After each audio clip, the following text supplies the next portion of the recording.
Are you interested in learning the pros and cons of country scouting in Williamstad, Curacao? Well, this video is for you. Hello, everyone. I'm recovering from a cold, but I am so happy to talk to you. Black women, you are so incredible and so amazing. You have been so supportive of me and my channel, and I am so happy to see you again. I will talk to you with this code. Let's do this thing. So, we are almost at 100 subscribers. So take a moment right now if you care to subscribe. We're at 81. We are almost there. We're going to celebrate once we get to 100. All right, let me tell you why you should subscribe. Hello, everyone. My name is Dr. Maya. Welcome to my channel, Fly Like Me, PhD, where I encourage Black women to travel or to live abroad. So today we are going to talk about the 10 pros and cons of living in Williamstad, Curacao, if you are interested for country scouting. All right, shout out to Guadeloupe, which is a Caribbean nation. I'm giving Caribbean vibes today. This headband is from Guadeloupe, a Caribbean nation. If you like the headband, if you like the Caribbean, why don't you go ahead and like right now? Because that is what we're going to talk about. This video is a response to Stephanie Perry's video on where to go when white people start acting a fool. Again. And I am specifically talking about Curacao. So I had the pleasure of traveling to Curacao 2 times now. I've been there for a few weeks both times. I went in June and I also went in December. I went to Curacao to Country Scout to see if I was interested in living there. And so I got the opportunity to really see what I thought about it, explore some neighborhoods, and I want to share all of that information and so much more with you today. So we're going to be talking about those 10 pros and those 10 cons to country scouting in Curacao. Okay? So first, what I want you all to know is that Curacao is a Caribbean island. Okay, it is a part of the ABC Islands. A stands for Aruba, B stands for Bonaire, and C stands for Curacao. Today, we are talking about Curacao. This place is owned by the Dutch. So they were colonized by the Dutch, therefore, there is a Dutch presence within this place. It is located to the north of Venezuela. So Venezuela is in South America, and Curacao is going to be right above that. Okay, so we are going to go straight into it. We're talking about country scouting, 10 pros and cons. If you are excited, give us a like and let's dive right into this video.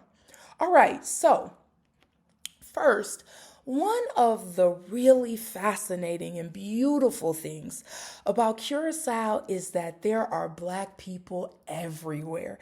If you want to see Black people that look like you, whose hair is like yours, whose skin color is like yours, they are everywhere. Black culture is a part of Curacao culture. It is everywhere. You don't have to search for it. The people will say, "We're in this together." They identify as Black, and that is something that we love to see in this Caribbean nation.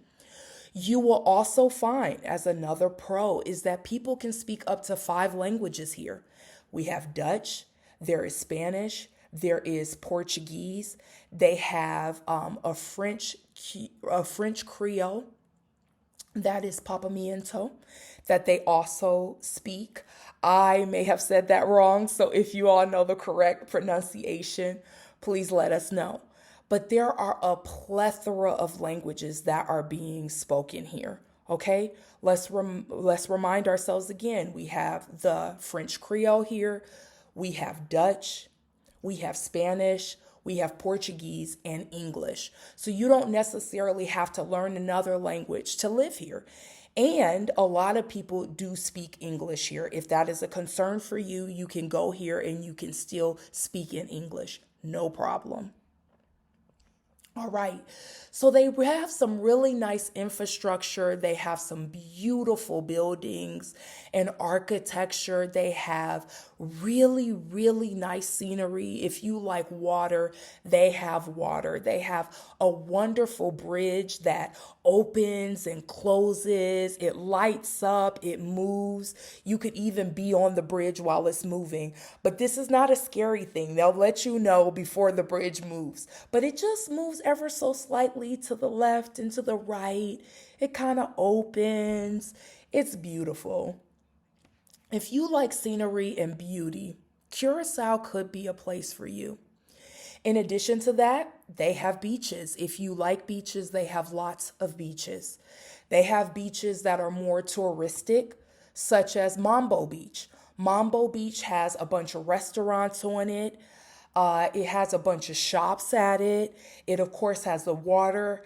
At night, we went there. We were able to dance. There was live music. And you can still get into the water, too. And you can eat. Then they had a beach like Kokomo Beach, which is a little less touristic and has more of the animals here. If you want something that's going to give you more contact with nature, Kokomo Beach.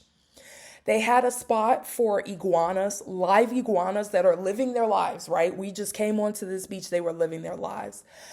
I was waiting for my drink after I had ordered a hamburger and fries, and the iguana jumped onto my burger and ate it. Ate it so quickly, so fast, gone.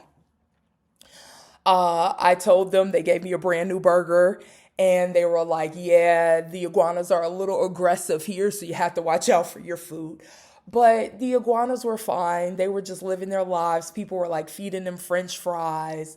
They were really cute. So if you want something where there is nature, where they have animals, they have those options. And if you want something more touristic, you can get that too. They also have some really nice pyramids. I was able to climb up the pyramids, get to the top, feel like so alive, have the sun in my face. It was beautiful. Love the architecture. If you like nature, this is a place for you. The nature and the beauty is all there. It is a really, really nice place, and with people that strongly identify as Black, which is fantastic. These people are also very friendly, very open, down to teach you things and get to know you, very open and very welcoming. They also have something called Punda Vibes. Punda Vibes happens every Thursday where there's live music, dancing, crafts. The locals are there and you can have a wonderful time. I just turned the corner. There were Punda Vibes. I was just dancing outside, having a really, really great time. There was a woman in a band singing. It was amazing. It's very incredible. And then last is the street art. I really, really love the street art. The street art is incredible. If you look at the thumbnail for this video, it shows a woman playing music, Black woman in beauty and music, artistic. They have that everywhere. I took pictures all the time, all the time of all of this beauty that they have in the street art. If you are a person that likes information, they have lots of museums. It's giving you lots of information. All of the things that you need to know are at those museums. Have very educational museums. You can go and get a tour with another person that takes you around the museums, or you can just go by yourself. There are so many options in terms of museums. Beautiful. Beautiful. I didn't count it down this time, y'all, but trust me, those are 10 pros when country scouting in Curacao. If you all enjoyed those pros, if those things sounded good to you and exciting to you, give us a like. Give us a like right now. If you were like, Curacao, that sounds like a place for me. All right? Now we're going to go ahead and move into the cons. We're going to move into 10 cons of country scouting in Curacao. Okay, so one of those cons that I noticed within Curacao is that it is going to have some tourists there, and the tourists are going to be white people. These white people might have braids, they might have locks, they might be cultural appropriators. They think that it's cool to wear styles that are cultural to Black people in these spaces. And that is something that we cannot control. They might be wearing those and think that that's cute, and that is not your fault, but they will be there. I had a person that mistaked me for wait staff because most of the wait staff was Black. And so this is a space that also may not be used to seeing Black tourists, which could be another negative. You might have some of the locals, some of the Black people might be staring at you like, girl, who are you? Because as you know, when we have our communities as Black people, we're used to seeing the same people all of the time. And when somebody pops up, you're like, you're not from here. Who's that? And that could be the same vibe in Curacao. So they're not staring out of disrespect. It's just out of curiosity. Like, is that person from Curacao or is that person from somewhere else? They also might not be as used to seeing Black tourists as other places. They're used to seeing Dutch tourists because maybe the Dutch people are like, ooh, time to go on vacation. Let's go to Curacao where they're speaking Dutch and we can just have a good time. But they might not necessarily be used to seeing Black people there. But they are very friendly and very welcoming after that.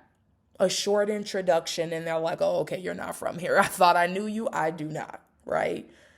So that is how that goes. Another thing is that even though it is a pro that they speak a lot of languages, it could throw you off. They might just speak to you in Dutch and you're like, girl, no.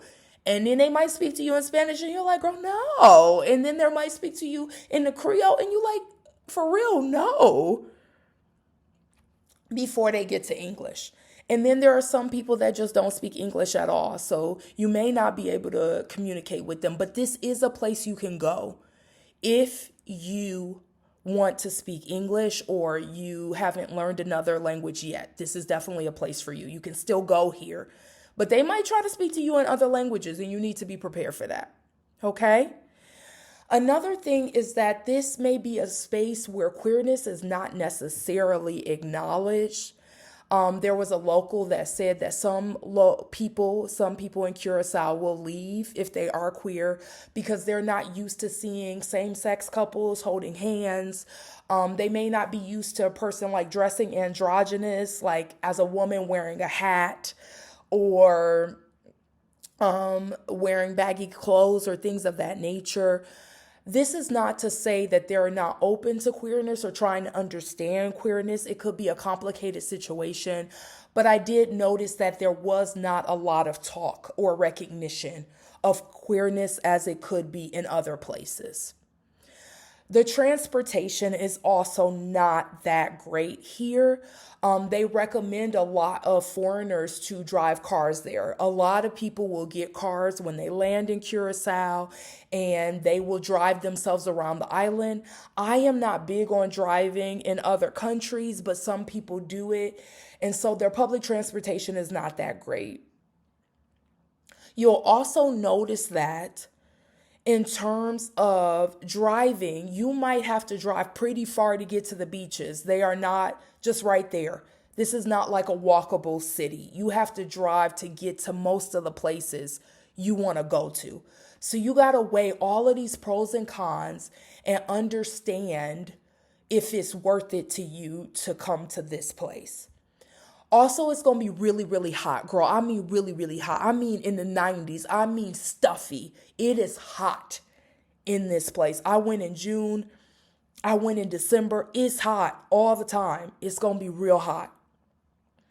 Another thing is we might be used to when we're in an Airbnb, they tell you the price of this is $200 flat, done. That includes your utilities. In Curacao, you have to pay for your electricity outside of that. There's a meter there that tells you how much electricity you're using. And at the end of your stay, you're going to have to pay for that. So it'll be $200, let's say, for your Airbnb plus whatever that meter says. So making sure that you're aware of that. Sometimes for us, we were not a fan of like the meter increasing and we didn't want to pay that much, so we didn't turn on the air as much. But there's a meter there. It'll be right there on the wall and you can see how much it cost. It will tell you what number it started at, and then at the end of your stay, you subtract that from how long you were there. The original meter number to the new meter number once you leave. You subtract those two and you'll get the price. And your host will tell you how much it costs per meter. So you don't have to figure this out. But the least amount of electricity you use, obviously, the less you have to pay. But you should know this ahead of time. This is also a very small town. So if you don't want to see the same person over and over again, this may not be for you. You could end up seeing that same person you got into an argument yesterday, walking down the street today. You know, it is a small town. That's why I said people might stare at you because they typically know the people that are in that town. Another thing is if you do not like seafood, this is not the place for you. They have a lot of seafood. Now, a pro, I know we just got done with pros, but I'm going to give you both sides real quick, is that they do have restaurants that the locals own, and they have some amazing food, Indian food, local food, plantains, greens, rice, beans, meat, what you're looking for, they got. But they also gonna have a lot of seafood, you know, islands that tend to be around, that are obviously an island, is surrounded around a body of water. So they tend to get a lot of seafood. It's really easy to have access to that seafood. And if you're not a big fan of seafood, this may not be the place for you. So these are a lot of things that I needed you to know. We just got done going over the 10 pros to Williamstadt, Curacao. Remember, this is the capital of Curacao. There could be other places maybe you're interested in checking out in Curacao and seeing what you like. I also told you about the cons of being there. But overall, I would say a very welcoming place, very good vibes, very nice people. If you want to have fun, if you want to have an enjoyable experience, if you like nature, if you like beaches, this is really good for you. You could learn a new language. But if you don't like seafood, and if you're looking for something that's walkable and that has really good transportation, this may not be the place for you. All right, that is the conclusion of our video for today. If you like this video, go ahead and give us a big like. If you want to help us to get to 100 subscribers, go ahead and subscribe right now, y'all. I'm talking to y'all through my code. Come on and subscribe. And let's do some comments right now. Why don't you write in the comment section, what is a video you would be interested in me talking about next? I would love to hear your feedback. I would love to talk about things that you want to hear. Black women, I am here for you.